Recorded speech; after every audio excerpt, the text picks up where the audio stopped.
যে বাংলাদেশ নাকি বলছে কলকাতাকে দখল করে নেবে, আর কি ত্রিপুরাকে, আর হ্যাঁ উড়িষ্যাকে দখল করে নেবে।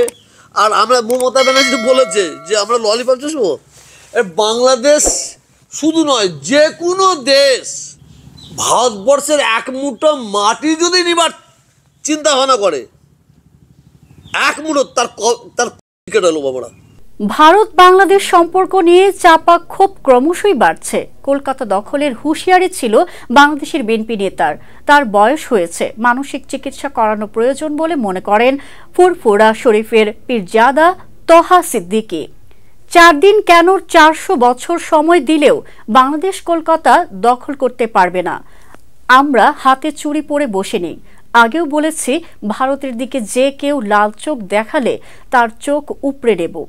এক মুঠো মাটি নিতে এলেও কবজি কেটে নেব। বিস্ফোরক ফুরফুরা শরীফের পীরজাদা তহা সিদ্দিকী।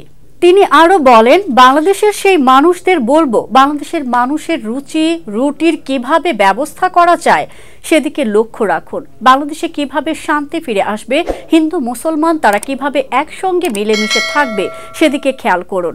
উত্তেজিত করে বাজার গরম করে কোনো লাভ হবে না। যখন যুদ্ধ লাগবে তখন এইসব লোককে আর খুঁজে পাওয়া যাবে না।